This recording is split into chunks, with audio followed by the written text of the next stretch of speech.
haciendo para, bueno, sostener el pan de cada día. Pero básicamente eso, y me dedico hace más de 30 años a los estudios sobre el pensamiento nacional y el peronismo. Sí, me recuerdo el año pasado, en otro programa, que hicimos un programa con respecto a los revisionistas. Sí, Y ahí nos me contaste acuerdo. vos cómo fue todo el...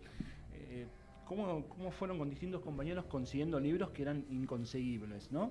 Pero me gustaría, Francisco, hablar precisamente de otro Francisco, que bueno, que se nos fue la Sí, eternidad, que era el Papa Francisco, ¿no?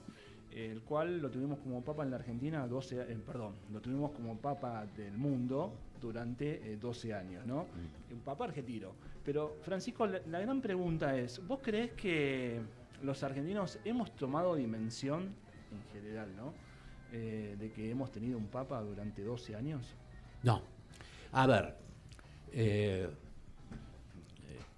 yo creo que lamentablemente no, pero por varias razones. La primera razón es que obviamente hay un sector de la Iglesia que yo no lo querría definir con ningún nombre, pero que no compartía, digamos, la orientación, sobre todo que Bergoglio le estaba dando, digamos, a su pastoral durante los últimos años antes de consagrarse papa. Es decir, él estaba promocionando un montón de curas y sacerdotes para que se insertaran en la realidad, para que hicieran carne el mandato de Jesucristo, estar con los pobres, etcétera. Y eso molestaba a ciertas jerarquías eclesiásticas. Eso era notorio y notable, y aparte por algunas cuestiones de cercanía yo recibía esa información, pero de todos modos Francisco, te imaginas que demasiado no se preocupaba por eso. Eh, y, pero es evidente que, digamos, hay un cruce ideológico con respecto al Papa muy fuerte, sobre todo de los sectores de conservadores, no solamente de la Iglesia, sino de los agnósticos, ateos, etcétera. Es decir, era visto como una persona disruptiva, populista y ese tipo de cosas. Vos sabés, Francisco, que yo creo que también nosotros hemos agregado, los justicialistas, a esto que vos decís, le hemos agregado esto de decir nosotros mismos, ¿no? El Papa peronista, que el mismo Francisco no le gustaba que se diga que él era peronista, pero no por una razón de que él no lo era, creo yo, sino por una cuestión de que el tema es que el gorila, ¿no? Ese No. es el gran problema, ¿no? Él tuvo, bueno, Y él era el Papa de todos. Él tuvo una formación jesuítica, pero muy marcada por una encíclica Rerum Novarum, una segunda encíclica, 40º año. Son encíclicas viejas, pero que de alguna manera habían dado inicio a lo que se llamaba la pastoral social, es decir, una iglesia que salía del encierro de la endogamia institucional vaticana y obispal, vamos a ponerla, y que de alguna manera conminaba a la iglesia a salir a estar con el pueblo. Él tiene claramente esa formación y claramente además una formación, porque me consta, porque lo conversé con él también, en su oportunidad, yo lo conocí cuando era Bergoglio. También tuve la oportunidad de estar con él en el Vaticano, pero digamos, las conversaciones más sustanciosas las tuvimos acá.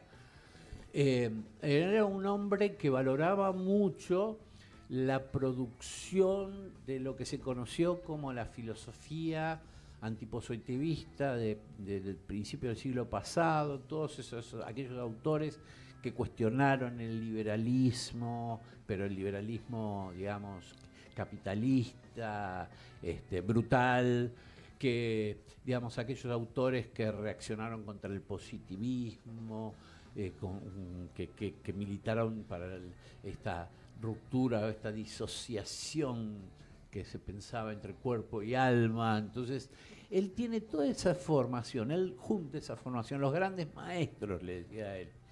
Él me citó, digamos, ejemplos desde Castellani hasta Mujica, digamos, ¿no? Pero era, digamos, había un autor sí que lo marcó muchísimo, que fue Malechal. Él tenía su pieza, libros de Malechal que leía continuamente. Yo creo que ese espíritu epocal que compartieron también Fermín Chávez, Carlos Casares y un montón de filósofos y filósofas, de alguna manera lo marcó, y eso lógicamente lo acercó a un movimiento que en cierto o en todos los sentidos venía a representar los valores que de alguna manera lo que él consideraba sus padres conceptuales y filosóficos. Entonces, claro, esa asociación lo hizo en algún momento vincularse con algún sector, pero una vez que fue Francisco fue universal. Y una vez que fue Bergoglio fue, digamos, el arzobispo de Buenos Aires, ¿no? Que tenía un diálogo extraordinario con todos los partidos políticos, porque si hay algo que tuvo el Papa y que no se le puede escribir, un tipo muy abierto, hacía reuniones con gente liberal, gente socialista, o sea, era un tipo muy abierto y había conferencias que se realizaban donde él motorizaba el diálogo, porque él sostenía que la Argentina se encaminaba hacia un proceso de ruptura del diálogo entre los argentinos que podía ser muy grave para la subsistencia nuestra como comunidad. Hay una cosa que vos contaste, Francisco, que yo te lo leí, algo que vos escribiste, que tiene que ver con una reunión entre Francisco y los gremialistas de la Argentina que estuvieron en el Vaticano en una reunión con él. ¿Nos podés contar un poquito sobre esto? Me lo reunión? contó un amigo, que no lo voy a nombrar, que estuvo en la reunión, que es un gran dirigente sindical, tipo muy honesto, aparte muy, muy honesto intelectualmente y en todos los sentidos de la vida.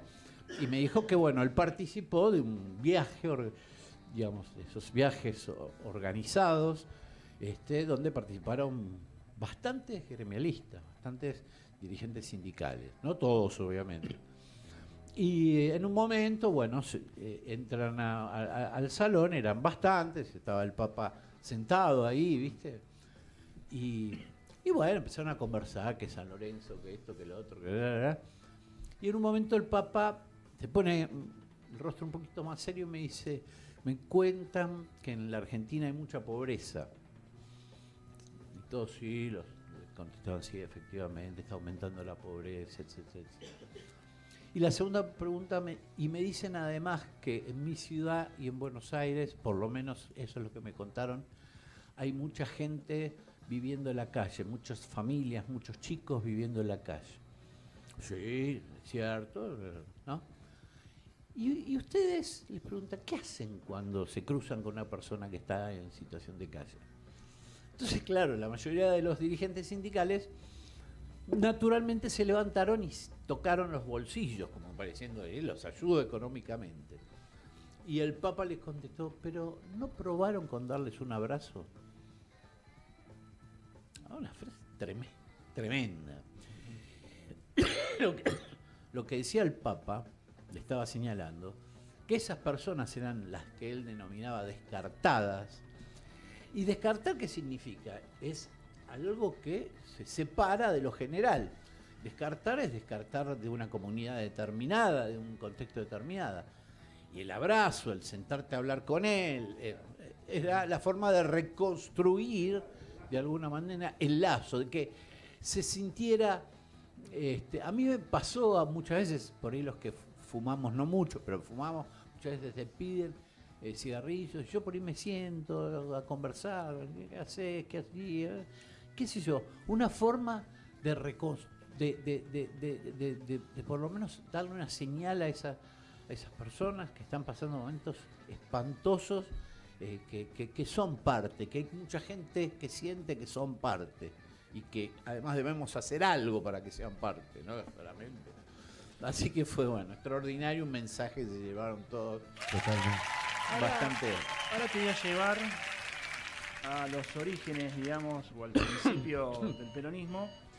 Y te voy a decir una frase que la escuché, viste, cuando se hace la movilización a favor de Cristina, que Cristina queda presa ahí en su lugar donde está viviendo. Y algunos compañeros ponían una cosa que el peronismo nace el día en que el general Perón es llevado a Martín García, ¿no? Y ahí te tiro la plata a vos, Francisco. Yo sé lo que vos podés responder, pero me gustaría que vos lo cuentes y lo digas. El peronismo nació mucho antes. Es más, te diría, no fue Perón el que inventó el peronismo, fue el peronismo el que inventó Perón. Es decir, Perón es la consecuencia de un proceso social y político y cultural de maduración y de transmutación de lo que Marechal llamaba una masa numeral a un pueblo esencial. Es decir, la Argentina de los años 20, 25, era una Argentina que todavía no se había terminado de definir porque coexistían en la Argentina gentes de múltiples orígenes. La gran inmigración era una gran convulsión. Por eso El hombre que está solo y espera, y muchos textos de la época que marcan esa sensación de no pertenecer. Y durante esos 20 años se va produciendo esa maduración. ¿Ya? Una maduración que, digamos, se expresa a través de muchos instrumentos de la cultura. La cultura es muy fuerte en aquellos. Empiezan a surgir las orquestas de tango, Quinquelama, están los grandes pintores, los grandes escritores, etcétera. Y es la identidad la que cruza claramente los interrogantes de esa Argentina. Además, un proceso social muy importante que tiene que ver con la formación de las periferias, con la migración del campo a la ciudad, con los inmigrantes pobres coexistiendo y conviviendo. Bueno, eso es un proceso, y por eso la fortaleza del movimiento.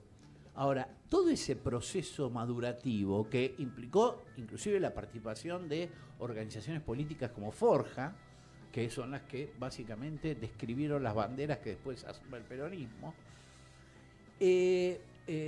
hacen que de alguna manera construyen o crean las condiciones para la existencia de una conducción como la de Perón, que supiera comprender lo que estaba pasando. No era un político para que entendiera la política. Si esa convulsión político-cultural la hubiera conducido un político tradicional, posiblemente no hubiera tenido la trascendencia que tiene el peronismo, porque ese proceso debía ser conducido. Por eso Perón habla de conducción política, no de jefatura, no de liderazgo. Por eso el nombre, los nombres representan, son significantes, que de alguna manera representan algo más de un simple nombre. Conducir es conducir lo orgánico. Conducir era, de alguna manera, estar a la cabeza de una transmutación increíble de una masa numeral a un pueblo esencial que se fija 3 objetivos estratégicos: la independencia, la justicia y la soberanía. Es decir, es una generación que se asume como tal, y asume como tal 3 objetivos estratégicos. Y eso había que conducirlo, y tanto él como Eva Perón, ¿no? Porque Eva Perón también era una conductora. Generalmente se la pone al costadito, pero era una persona que tenía un pensamiento político propio, ¿no? Generalmente no se la lee, no se la estudia. Entonces, el peronismo no empieza cuando Perón va a Martín García. Cuando Perón va a Martín García, Perón ya hizo el trabajo más importante que tenía que hacer. Hay una cosa que dice Evita con respecto al comienzo de la revolución, dice Evita. Evita dice, esto lo dice en Historia del Peronismo, en las clases, ¿no? En las clases que daba en la Escuela Superior Peronista. Evita dice que la revolución comienza el día, no que el general asume como ministro de Trabajo, sino el día que el general da el primer abrazo como ministro de Trabajo a un trabajador. Supongo que habrá sido 2 horas después o un día después, ¿no? Evita muy inteligente. ¿Por qué?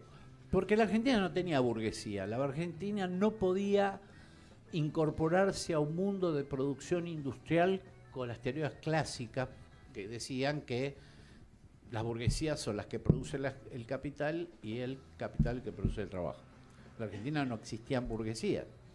Existían lo que Ramos decía protoburguesía, pequeños grupos de burguesía. Entonces, la gran idea que surge de esa historia previa es la idea de que no es el capital el que crea trabajo, sino el trabajo el que crea capital. Entonces, ¿qué dice Oberón? Muy fácil, digo. Si yo logro aglutinar la fuerza de trabajo, para eso necesitaba unir la fuerza de trabajo, aglutinar la fuerza de trabajo y sumarla a los esfuerzos de un Estado, de esa manera yo puedo capitalizar la fuerza de trabajo y crear un sistema económico, digamos, alternativo, que no deja de ser estrictamente capitalista, porque hay un capital en el medio, pero es un capitalismo que reconoce como motor el trabajo, y por eso el 50 y 50, el 50-50. ¿Me entienden? Es una concepción económica totalmente diferente y muy rupturista para la época. Es muy rupturista. Y no por casualidad elige a Miranda como ministro de Economía, no elige un tecnócrata, elige un tipo de la economía de los hechos. Entonces, yo comparto absolutamente que ese primer abrazo, que seguro fue antes, porque Perón se abrazó seguramente mucho antes con algunos trabajadores, pero suponete ese abrazo que Evita nombra, es una cuestión que me dice, vos vas a ser protagonista de la historia, pero se tienen que unir. Y entonces aceptó el laburo en la Secretaría de Previsión y Trabajo, que era la Dirección Nacional de Trabajo, luego convertida en Secretaría, y a partir de ahí resuelve o va resolviendo o intentando resolver las tensiones que existían para que el futuro gobierno contara con la fuerza de trabajo unificada. Y eso fue un golazo. El 17 de octubre, en Martín García, cuando él estaba en Martín García, la fuerza de trabajo ya estaba unificada. Estaba unificada. Y eso era esencial para crear el modelo de economía y de Estado que porque Perón no creó un Estado de bienestar, sino un Estado promotor. Eran las dos precondiciones necesarias. Ahora te voy a traer de nuevo, te voy a traer más para el presente. Y con respecto a la realidad que estamos viviendo, Sí. te voy a preguntar dos cosas. En principio, me gustaría preguntarte algo que tiene que ver si pensás que el peronismo se ha quedado sin ideas, en el peronismo de hoy, y por el otro lado, si estás de acuerdo con eso, y por el otro lado, si los justicialistas nos debemos encontrar en la doctrina, cosa que en algún momento nombra, Guillermo Moreno, ¿no? Para citarlo, ¿no?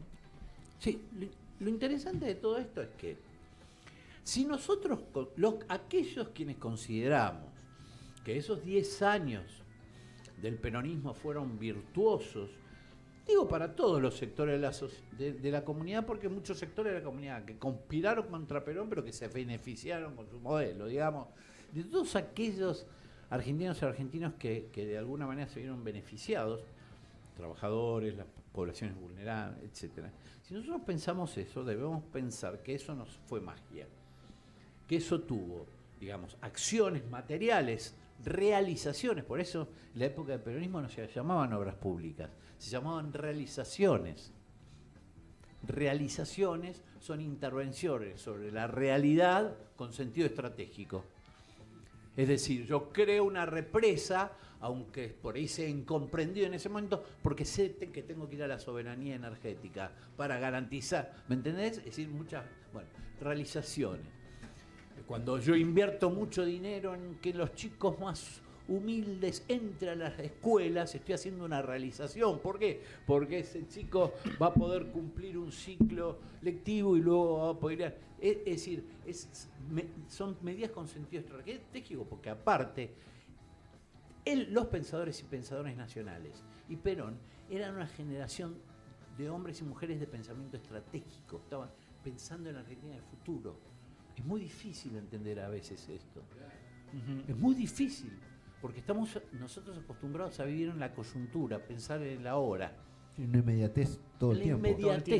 Todo el tiempo. En el mundo de la inmediatez. Porque los tiempos son más cortos, tanto electorales como todo, y eso genera que no puedan pensar en el futuro. Pero el punto que usted dice de una generación que pensaba solamente en la realización de futuro, eso es inexistente en esta. Y es un planteo nuevo que que volver a revalorarlo y ponerlo sobre la tapete, porque es lo que no tenemos. Y hay una cosa también con respecto a esto, que es algo que nombra Cristina en la última entrevista que la da ahí que le da al Gato Silvestre, ¿no? Ahí ella dice que hay que separar los momentos electorales de los procesos políticos, que son totalmente distintos, ¿no?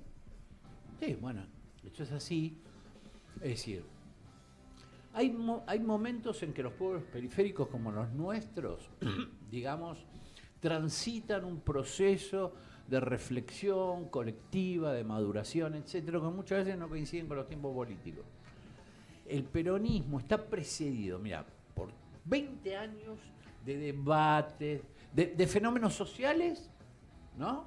Muy importantes, el tema de la conformación de los barrios periféricos, las migraciones, etcétera, y por otro lado, de debate si realmente la Argentina debía incorporarse a los dos paradigmas que Occidente ofrecía para vivir, o éramos capaces de producir nuestro propio paradigma civilizatorio o filosófico.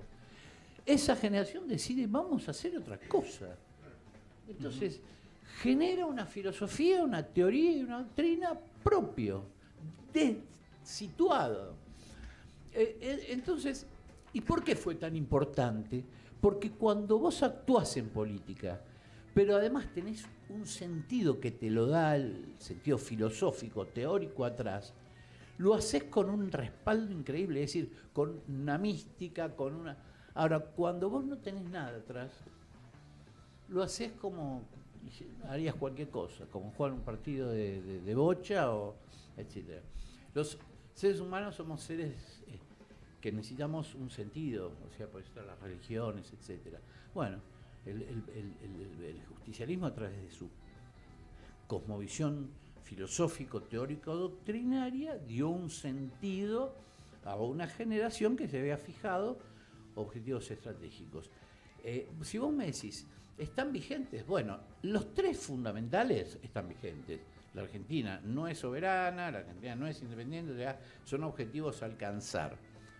Se está pensando, hay grupos que están pensando, posiblemente ya muchos grupos estén pensando, pero también el pensamiento solo no vale si tampoco no hay procesos sociales que van acompañando esto, porque si no se quedan siempre en ideas volátiles.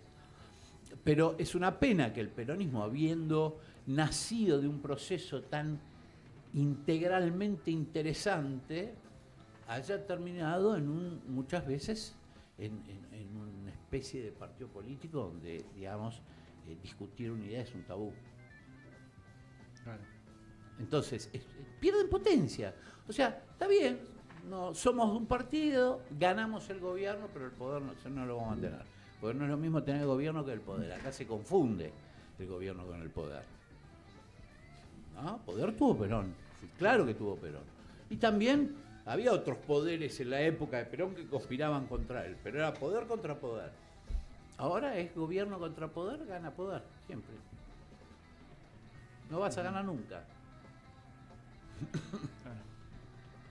Imposible. Por eso es, para mí, y en los países periféricos, porque todas las grandes transformaciones tienen principios. La Revolución Francesa tuvo tres también, libertad, igualdad y fraternidad, que nada tiene que ver con la nuestra, ¿no? Son objetivos burgueses, etcétera, pero las tuvo su filosofía, tuvo sus banderas. Las grandes transformaciones que se dieron en los países, los más importantes, estuvieron acompañados por un sentido estratégico. El mismo Estados Unidos. Nosotros pensamos que hacer política es solamente, digamos, militar. Militar sí, hay que militar, pero también saber comprender los fenómenos que te están atravesando y por los que vos estás atravesando. Es decir, la comprensión es más importante que aprender. Aprender aprende cualquiera, leyendo libros. Pero comprender, ¿no? Bueno, ahí se comprendió, por ejemplo, que el sujeto histórico iba a ser el trabajador organizado, y ese era el sujeto histórico. Y no se discutía que el sujeto histórico del trabajador organizado. ¿Por qué el trabajador organizado? Y porque es el generador de capital. Pensar que hubo trabajadores en las embajadas, ¿no? Hubo delegados. Ahora pasan una película sí, este justamente miércoles por eso lo de pregunto, los delegados obreros en las embajadas. Sí. Exactamente. Porque claro, pero había un criterio, un concepto, que el trabajador era el productor de capital. Hoy es al revés, hoy ni siquiera se plantea eso que dice usted, que es el sentido, la concepción del sentido, porque es importante militar, pero comprender es fundamental. Desde donde usted está arrancando, está diciendo eso, es totalmente. Son cosas que no se escuchan muy a menudo y que además esta sociedad nos tiene profundización en la comprensión de las cosas. Tienen toda la información, pero no llegan a comprender la magnitud de cada una de las cosas. Y no le dan un sentido. Eso es parte de nuestra... La verdad que me ha enseñado algo muy importante. Me acaba de dar una clave fundamental para poder transmitirle a muchos jóvenes esta idea de que la inmediatez, hay que darle un sentido a esa misma inmediatez y comprender esa inmediatez para lograr la pausa. Y yo coincido tanto... Muchas gracias. Coincido tanto con vos. Coincido tanto con vos. Que una de las, digamos, de las facultades que tenemos los humanos para comprender es la atención. Es decir, cuando vos prestás atención. A ver, vamos a ver, ¿qué es lo que está pasando? Bueno, hay organizaciones barriales, sociales, que están atomizadas, cada una pero están, es decir, hay lazos de solidaridad construidos, dispersos, no conducidos, etcétera. Bueno, el análisis, el abordaje de la realidad, comprender. Perón hablaba de 4 pasos, ¿no? El ver, ¿no? Que era el primer paso, que era una observación crítica sobre la realidad, ¿no? Como condición necesaria para apreciar, es decir, para vos llegar a la propia conclusión de lo que estás observando, que es precondición necesaria para resolver, que es una actitud intelectual, voy a hacer esto, que es precondición para actuar. O sea, las 4, digamos, diríamos, elementos sustanciales del método de conducción. Pero, ¿qué está pasando ahora? Y por eso tenemos que comprender. Los smartphones y otros dispositivos, ¿hacia dónde apuntan básicamente? Hacia la captación de la atención. Es decir, hacia la captación de una de las facultades que tenemos como tuvimos por especie para evolucionar. Nosotros evolucionamos como especie, entre otras cosas, porque desarrollamos la atención que nos permitió crear herramientas, etcétera, etcétera, etcétera. La captación de atención que hace, y muchas veces en la militancia, que se rompan las relaciones de proximidad y que uno se vaya absorbiendo en sí mismo, entrando en sí mismo. Se convierte en un individuo individual. Sí, entonces van a visitar un afiliado, ¿qué te pasa? No, espera que me llama para ver si voy a comprar Se pierde el vínculo del militante de repente con el barrio, con la familia, con el amigo, con la naturaleza de la comunidad. El medio ambiente, la comunidad, con todo el medio ambiente pierde. Exactamente. Y todos estos dispositivos que actúan como captaciones atencionales son intencionales, son ideológicos. Hay una nueva ideología de la dependencia, así como fue el iluminismo en la época de los 20, los 30, los 40. Ahora la nueva ideología de la dependencia se llama transhumanismo. Transhumanismo, que es una ideología que de alguna manera sostiene que los seres humanos indefectiblemente, es decir, esto no puede pararse, digamos, ¿eh? Vamos camino, digamos, a una modificación sustancial y o sustitución de nuestra especie. Y que eso no puede pararse. Hacia primero una etapa de hibridación entre lo tecnológico y lo biológico y posiblemente una sustitución ya en un tiempo lejano. Robótica, inclusive, bueno, los transhumanistas hablan de la incorporación de las conciencias a las máquinas, bueno, todo lo que nos imaginamos o que vemos en las películas de ciencia ficción está contenido por esa ideología. Entonces, gran parte de los algoritmos que laburan con estos aparatos están teñidos de esa ideología transhumanista. Tiene ese criterio. Claro. Ese criterio, es el principio del fin, del comienzo. Exactamente. Es su fin. Un tipo que es humanista difícilmente Reaccione construiría claro. un algoritmo que ponga en peligro su propia especie. que ponga en peligro su propia especie. Bien. Ahora, Francisco, quería entrar en un tema creo que está relacionado, que tiene que ver con cómo ves hoy la relación de la política, de nuestros dirigentes, con respecto a la sociedad civil, o sea, con respecto a nuestro pueblo. ¿Podía hacer una pregunta antes que quedó A ver, colgada dale. de Sí, Papa? dale. Que me interesó mucho y me pareció que Dale. porque me quedó haciendo ruido. Permiso, ¿no? Dale, pregunte nomás. no. Cuando usted bien. hablaba de que Bergoglio había hecho en su locución que la sociedad argentina iba hacia un camino donde iba a una ruptura del diálogo, ¿a qué se refería más o menos con eso? ¿Qué fue lo que quiso decir con eso? Que era un profundo camino de ruptura del diálogo. Fue lo que usted más o menos explicó así. Sí. El diálogo, o sea, para que una comunidad pueda coexistir armónicamente, uno de los instrumentos fundamentales es el diálogo. El diálogo es un proceso bilateral. Yo te escucho, vos me escuchás.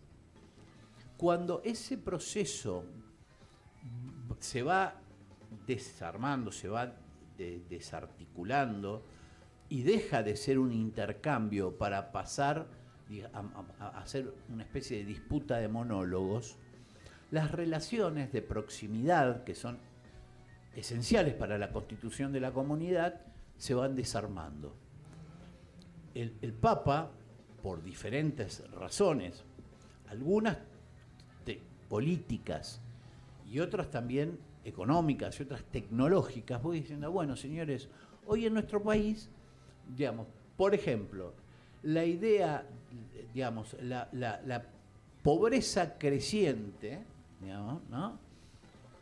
Es en parte una forma de ruptura de diálogo. No se dialoga sobre la pobreza ni se dialoga con el pobre. Pasan por el costado. Es decir, las relaciones de proximidad son constitutivas de la naturaleza humana. Nosotros, a diferencia de otras especies, pudimos desarrollar comunidades numerosas. Y entre esas comunidades numerosas, países, estados, confederaciones, se hicieron a través, entre otras cosas, del diálogo. Cuando una comunidad empieza a perder esos lazos de diálogo por distintas cuestiones, algunas son intereses, lógicamente, voy a decir la grieta. Y la grieta cuando se produjo, y eso lo explicó Jauretche claramente, la grieta se produjo cuando los más pobres, los más vulnerables, empezaron a conquistar derechos y las élites se sintieron amenazadas. Entonces, la grieta y el odio pasó a ser forma de una estrategia de autodefensa. ¿Me entendés? Autodefensa. Entonces, ante la amenaza, me autodefiendo, ¿no?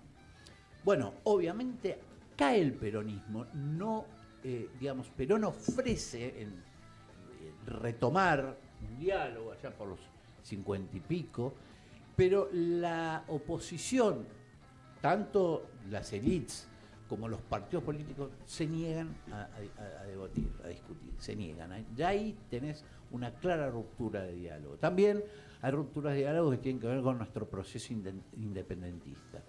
Esto quiere decir que lo que veía es que, por ejemplo, el Papa se dedicaba a juntar personas, había una cosa que se llamaba pastoral social, que venían de todos los partidos políticos, bla, bla, bla, y hablaba uno, empresarios, etcétera. Y él vio que no se escuchaban. Cada uno hablaba y el otro, digamos, empezaba a hablar otra cosa, en vez de retomar algo y decir, bueno, en esto no estoy de acuerdo, pero en esto sí. Es decir, el diálogo es la cadena que une. Y él observaba claramente que en la Argentina era muy difícil dialogar por distintas razones, que son complejas, pero algunas ya las manifesté, y esa preocupación manifiesta está dada también por no posibilidad de que él venga a la Argentina. Porque esa ruptura del diálogo hubo, según él, hubiera, digamos, se hubiera convertido en una lucha de facciones, que no dialogan entre ellos. El papa peronista, populista, malo, que se vaya, estatista, mandril, contra el papa bueno. No quiso participar. No quería una utilización participar. política de él. No quería aportar a algo que él consideraba que Una estaba desunión, condenando a la claro. Argentina. Sí, claro. La destrucción total de eso. Que es lo que estamos viviendo hoy, ¿no? ¿Qué es lo que estamos viendo hoy? Una desparticipación, una crueldad insensata, una apartheid de la comunidad, de toda la sociedad, Y ahí hay un punto, ¿no, Francisco? no reconocimiento de las minorías y un montón de cosas. ¿Qué es lo que le pasa? Yo observo, ¿no? Por ejemplo, en el caso del presidente, porque es el que habla y el que representa a un montón de personas que lo escuchan, que obviamente todo eso que él dice, lo que lo acompañan son los medios y son lo que lo llevan, ¿no? Porque hay un pueblo también que está para escuchar eso que dice el presidente y obviamente repetirlo.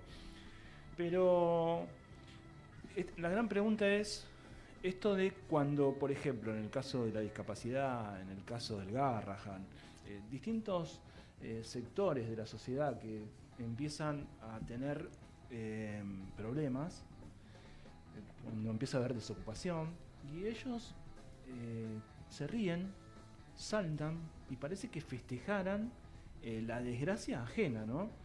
¿Qué es lo que pasa por la cabeza de estos tipos o en su corazón? Esta es la gran pregunta, ¿no? Bueno, Por eso el gobierno de la por eso el también, peronismo ¿no? fue una ideología, fue una filosofía, que es totalmente diferente. Claro. Muchas veces las ideologías te encierran en vos mismo y entonces te permiten, así como fue quizás algunos ejemplos de la ideología, en ciertos ideas de la izquierda comunista en su época, que eran capaces de fusilar a Dios y María. Nosotros también, pero digo, para poner esa imagen, cómo la ideología puede transformarte a vos en una persona que no sepa reconocer en el otro una persona humana. El transhumanismo te da a vos el aval intelectual para decir, mirá, flaco, vamos hacia una evolución que es superación y mejoramiento, con lo cual todos estos tipos, pobres, discapacitados, etcétera, están afuera, se las tendrán que arreglar. Acuérdate que este hombre dijo, nosotros somos mejores física y estética e intelectualmente. Lo dijo el presidente. El presidente lo primero que hizo al ir a los Estados Unidos es reunirse con uno de los principales transhumanistas, que es Elon Musk, que creo que le interesaba más Elon Musk que Trump. Es decir, esa idea, yo creo, descarnada, que está respaldada en una filosofía de el hombre lobo del hombre, ¿no? Es decir, que en realidad, digamos, nosotros somos, digamos, la competencia humana es naturalmente descarnada y que definitivamente el principio de la supervivencia hace que el mejor viva y el que no tiene buenas condiciones. Bueno, justamente la civilización fue lo contrario, la idea de que todo el mundo podía, a pesar de sus diferencias, coexistir y aportar una parte importante de su ser a la comunidad. No, es tremendo. Los discursos, acuérdense lo que yo lo digo, atrás de este presunto discurso neoliberal está la ideología transhumanista. Que dice, hay unos pocos, digamos, que la idea es como dividir entre los super y los infra, ¿no?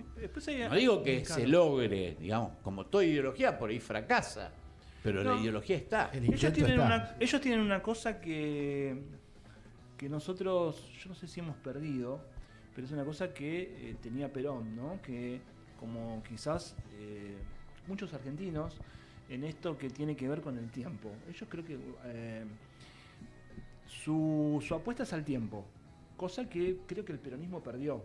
¿Por qué? ¿Por qué digo? Porque Perón creía en el tiempo y no creía en la sangre, ¿no? Como obviamente pasó en 1955 y él apuesta al tiempo.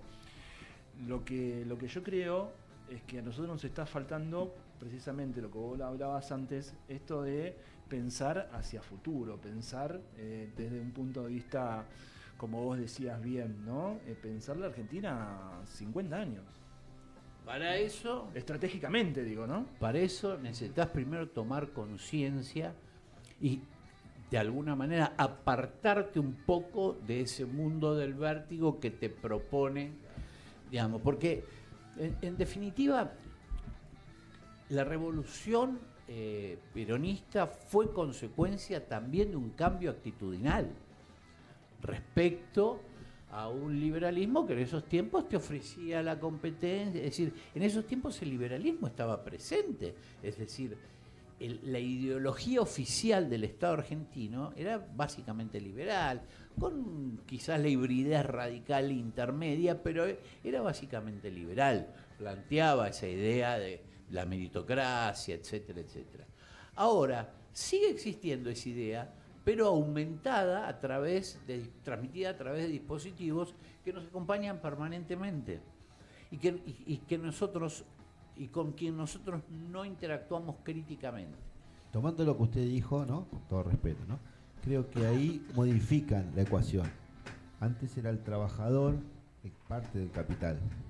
Ahora, con todo lo que acabamos de escuchar en su locución, es la máquina parte del capital. Por eso van a entrar un transhumanismo. Entonces es necesario sacarlo. Pero hay una cosa más. Sacarlo al trabajador y cambiarlo por otro sistema. Esta es la realidad. El capital hoy son los datos. Claro. En este momento, los datos. Los datos. Sin estar tocando estos aparatos, Nada, los datos. Los datos. Terminamos esto, datos. Hoy los datos son el petróleo del mundo. Por eso, a los dueños de los datos se los llaman nubelistas, que son los dueños de las nubes, Sí. donde están regados Sí. todos los datos. ¿No? Nubelistas. Y hay otra cosa que también, porque uno hoy dice El trabajador. tema es que cómo lo van a usar. Pero por supuesto, o sea, el proyecto transhumanista es un proyecto elitista, Ujú.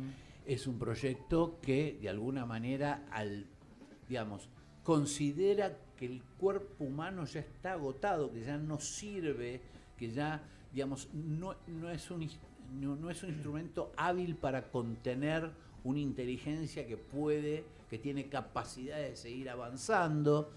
Es decir, Que llegó a su techo, que no tiene posibilidad de seguir evolucionando. exactamente, digamos, que tiene que recurrir a la tecnología que nosotros mismos hemos producido, aún a riesgo de que la tecnología termine descartándonos a nosotros. Que ya es lo que está pasando. Que es el planteo que se está haciendo. Es lo que ahora. avisó el Papa. Es lo que avisó el Papa, claro. Y lo peor de todo es que su autodestrucción también organizó ese cerebro que tiene límites. Sí. Porque la autodestrucción está hecha entre las bombas nucleares, entre todo el armamento que se ha hecho y la capacidad de la inteligencia de esas máquinas para que puedan. Ahora con lo que usted me acaba de locucir, es evidente que todas esas redes neuronales que están una más otra que otra, que va creciendo a un nivel increíble, es lo que va haciendo la autodestrucción, lo que puede llegar a ser nuestra propia autodestrucción. Exactamente. Lo que también tenemos que aclarar es que una cosa es lo que pretenden hacer y otra cosa es lo que podemos hacer nosotros con lo que pretenden hacer. Claro. O sea, con nosotros, antes del peronismo, pretendían sostener una semicolonia británica donde la Argentina proveyera cómodamente Sí, materia su prima y no se metiera con la industria, etcétera, etcétera. Nunca se industrialicen, hagan siempre ganado y siembren y cosechen, nada más. Y mucha gente en ese momento te decía, y contra esto no se puede, que son los grandes poderes del Claro. mundo. Se pudo. Esto quiere decir que la voluntad del poder muchas veces es neutralizable, es transformable. Obviamente para eso requiere de un trabajo no solamente intelectual, sino voluntario, de un cambio actitudinal. Hay muchas cosas, pero es decir, nosotros somos parte de una experiencia que demuestra Que la posibilidad está. que la posibilidad está. O sea, no puede haber un peronista desesperanzado, porque viene de un movimiento que justamente demostró que era posible hacer otro mundo en un mundo que parecía que tenía solo Dos posiciones. Y la posibilidades. tercera posición apareció. Apareció. Por lo tanto, si lo hicimos una vez, ¿por qué no podríamos hacerlo otra vez? Está clarísimo. Aunque la amenaza de estas máquinas, yo no las niego, son cada vez más complejas. Pero Todavía fueron creadas por nosotros. ¿Eh? Pero fueron creadas por nosotros.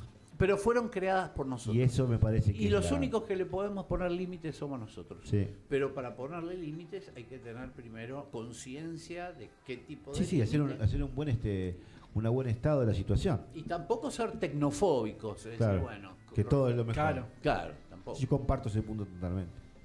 Sí, ahora te quería llevar un poquito y que tiene que ver con las últimas elecciones y que tiene que ver, algo que hemos hablado bastante con Fernando en Sí. los programas, que tiene que ver con el ausentismo, ¿no? Tu mirada sobre el ausentismo y si crees que eso tiene que ver, es un mensaje de nuestro pueblo a nuestros representantes. Ah, sí. Bueno, en primer lugar hay que pensar que siempre la gente le tuvo desconfianza al poder. Todas las civilizaciones en general hubo una desconfianza hacia el poder. O sea que hay un punto que coincide con, digamos, el resto de la humanidad. De hecho, hubo grandes movilizaciones, primero la primavera árabe, después las movilizaciones europeas, de donde se manifestó la desconfianza al poder. De todos modos, o sea que en estos momentos yo creo que a esa desconfianza del poder se le suma una decepción, digamos, sobre todo con aquel movimiento que le había prometido que la patria era el otro. Claro. ¿No? Si hoy yo te digo, la patria es el otro, y después no te veo nunca más en la vida y arreglate Catalina. Entonces, la gente, generalmente cuando castiga electoralmente, te castiga con el tipo que más daño te puede hacer a vos, no a sí mismo, no piensa tanto en sí mismo, sino daño le puede hacer al otro, Claro, al otro. al que lo decepcionó. Claro. Claro, y ese es el resultado, Milei. es una explicación Sí, lógica para entender Es la lo que pasó. consecuencia de un montón de Y el políticas daño está hecho. que no se hicieron, digamos, ¿no? O que no se llevaron a la práctica. Que no se, sí, Es la negación la del peronismo, diferencia entre ¿no? el discurso. A ver, si Acá la, hay un- patria es el, sí. si la patria es el otro, la militancia está en el otro. Ahora, hay una persona tirada acá en la calle y yo le digo, la patria es el otro, compañero, y el tipo se está cagando el río. Dice, pero esto me está cargando. La gente no es tonta. ¿Me entendés? O sea, todos tenemos discernimiento. Entonces, yo creo que, y los vulnerados tienen muchas veces más discernimiento de los que pensamos, porque justamente viven situaciones de vulneración que los obligan a desarrollar estrategias de supervivencia mucho más complicadas que las que tenemos que desarrollar por ahí nosotros, que estamos más ubicados en Ahora distintos te voy campos. a llevar una pregunta que yo mismo me la hago muchas veces y que tiene que ver con distintos gobiernos que han pasado, que incluso se dicen gobiernos peronistas, que llevan siempre la negación de Perón, ¿no? Pero no solo la negación de Perón, porque por ahí desde el discurso vos los escuchás y vos decís, bueno, sí son peronistas. Ahora, cuando van a la práctica, esa práctica en los territorios no es peronista. Esto responde a una falta de conocimiento de cómo fueron las prácticas, la experiencia, digamos, en Sí, la pues no realidad tiene, te lo explico antes, no tiene efectiva sentido. del justicialismo. Acompañan el gobierno sin o sentido. Esto tiene que ver con la pérdida de memoria de lo que fue el peronismo. ¿Tendrá que ver con eso? Con que no hubo a esto voy yo, que no ha habido un traspaso como fue siempre el peronismo, de abuelos a padres, de padres a hijos, y digamos de hijos a nietos. Digo, esta cadena en algún momento vos pensás que se rompió, Francisco, ¿tiene que ver con esto o no? Bueno, razones para que se rompa las hubo: 18 años de proscripción, proceso, un porcentaje altísimo de dirigentes sindicales desaparecidos. Primero vos tenés un fenómeno que tuvo que ver con la estrategia de las élites de destruir el peronismo, que claramente era destruir el peronismo. prohibió, se destruyó, primero se bombardeó, se fusiló y después se desapareció. Con lo cual probaron todas las que se te podían ocurrir, las probaron. Por un lado, eso genera miedo, genera desapego, genera, bueno, esto es riesgoso, este libro de Perón de Evita es riesgoso, eso genera por un lado. Por otro lado, también creo que con la figura de Perón, digo, hubo, no muchos, pero algunos sectores que no entendieron a qué volvía Perón. O sea, Perón volvía... a ver, primero, Perón volvió enfermo y sabiendo que se moría. Punto. Sabiendo que se moría, tenía algunas posibilidades interesantes. La posibilidad más interesante era dejar su testamento político, o su legado político, que es el modelo argentino para el proyecto nacional. Y segundo, transmitirle sobre todo a las generaciones que se venía una pesada y ofrecerles una estrategia para evitar que pasara lo que pasó. Pero lo advirtió. En una de las reuniones con la juventud le dice, miren muchachos lo que le pasó al pobrecito, le va a pasar al pobrecito de Allende. Es decir, se daba cuenta que atravesábamos un momento donde la reacción contra todos los procesos de emergencia revolucionaria iba a ser tremenda y que se iban a aplicar todas las metodologías posibles para destruirlo. Entonces él trató de advertir, él sabía eso, porque digamos el conductor, ¿no?, ve el laberinto desde arriba. Ahora cuando vos estás abajo, ¿no? Entonces yo creo que esa idea que de alguna manera que muchos sostenían, bueno, Perón nos vino a bajar el espíritu revolucionario, vino conservador, vino a advertir que la relación de fuerzas era, digamos, 100-1 y que teníamos que tener una estrategia para pasar, ¿no? Entonces, hubo algunos grupos, no la mayoría confiaba en él, la mayoría lloró por él, pero unas minorías que pensaban que el viejo venía a sacárselos de encima, o etcétera, etcétera, etcétera. Pero era demasiado gran político como para sacarse de encima sectores. Al contrario, la propuesta era, digamos, tratar de superar ese tránsito de los 70 en el mundo para poder sobrevivir. Y bueno, ahí, obviamente, entonces, cuando Perón hablaba en el 72 de la ecología, decía, ¿qué dice este viejo hablando de la ecología en el 72? Fue el primer mandatario en el mundo que empieza a hablar de desarrollo sustentable. ¿Por qué? Porque miraba desde Europa pero a la periferia, decía, che, estos se están quedando sin nada, nosotros tenemos todo, paren. ¿Me entendés? O sea, hay que entender que es como el Papa, ve la iglesia por arriba, es decir, para eso está. Yo creo que ahí entonces hubo también una cierta desperonización y también por muchos dirigentes políticos que no les convenía que, digamos, se transmitiera ni el espíritu ni la filosofía peronista, porque eso atentaba contra la posibilidad de actuar con un pragmatismo amoral que le permitiera saltar de un lado para otro sin ningún tipo de... O sea, hay varias razones, ¿no? Vuelvo a decir, las internacionales, las que él conocía, la situación de Argentina, la situación de algunos sectores de la juventud, y luego, después ya con la recuperación de la democracia, los tipos dicen, esto es un negocio, este negocio no tiene que tener valores ni filosofía ni nada. Claro. ¿Por qué? Porque yo mañana estoy con este y pasado estoy con este. Y punto.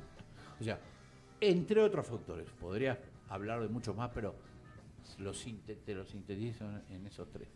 Francisco, te iba a hacer otras preguntas, pero me vino a la mente una serie que es número 1 en el mundo, vista por todos. Supongo que habrá sido lector habrá sido lector de la revista. que donde estaba el Eternauta, ¿no? Y me gustaría que me des tu mirada sobre el Eternauta. Bueno, Y sobre todo una frase que se ha marcado como lema, ¿no? Esta de que, Juan, viste que lo viejo lo viejo sirve. sirve. Sí. Bueno, el Eternauta es una obra maravillosa porque es un ejemplo de cómo un hombre de la cultura nacional de aquellos tiempos estaba pensando una posibilidad de futuro. Es decir, un futuro distópico. Algo raro en Argentina, porque la ciencia ficción no tiene mucha tradición en la Argentina. La intelectualidad argentina no fue muchas veces Sí, afición. pero usted lo Borges, planteó hoy. Planteó ¿eh? que esa generación tenía proyección de futuro. La Por eso generación de esa obra... pensadores nacionales, ¿sabés qué hacían? Te lo cuento rápido. Se reunían en el Tortoni, Scalabrini, Torres y Jaureche a pensar la Argentina del 2000. Claro, Claro, claro, Eso es un ejercicio de ciencia ficción, no lo escribían. claro. claro. Bueno, Oestergel en algún punto llega a eso, pero además diciendo, pero la salvación es colectiva. Es colectiva. Bueno, es un tipo que lo matan a él y matan a 4 de sus hijas, ¿no? Es paradigmático, ¿no? Porque eso también hay que decirlo. ¿No? Y Francisco, llegamos al final de nuestro primer programa de Realidad Justicialista. La verdad que con un invitado que es un lujo, un gusto tenerlo, porque compartimos todo lo que Acorde dice para abrir un Francisco. primer programa, me parece. Y acorde para el primer programa. Esperemos que salga bien. Sí, se salió bien. Además de que es un compañero muy querido, una persona muy querida, Francisco, muy respetado, Francisco también. Así que, bueno, Francisco, muchas gracias por estar con nosotros. Muchas gracias. Maestro. No, Lo gracias a felicito, usted, al la verdad contrario. estoy impresionado con él. No, yo estoy impresionado con su locución. La verdad que ha sido un placer escucharlo y disfrutar de esta charla. Seguramente nuestros oyentes, los podcasts los van a poder ver. Y la claridad con la cual ha transmitido muchos pensamientos, que hace mucho no se escuchan pensamientos tan profundos y tan elocuentes, filosóficos, que nuestra sociedad ha perdido, ¿no? Me parece que hay que empezar a revisar y revalorar todas esas generaciones que nos han... Es como el lapso que falta. Así que al contrario, los agradecidos somos nosotros. Bueno, muchas gracias. Y ahora yo te agradezco a vos, Fernando, no de un chupamedia, de amigo. Muchas gracias por permitirnos estar acá en Realidad Justicialista, en CNS 23, porque también lo que es valorable es poder abrir el micrófono, ¿no? Tanto para que Francisco diga lo que diga, como todo lo que se dice, todos los distintos programas que hay acá dentro del canal. Así que muchas gracias a vos, muchas gracias a Feli y a los chicos que están en la producción, a Marcela Green también, muchas gracias por estar acá con nosotros. Bueno, gracias. Nos vemos el próximo martes y bueno, esperemos que lo que haya dicho Francisco, aquellos que no lo conocían, bueno, a partir de ahora lo conocen y los esperamos el próximo martes.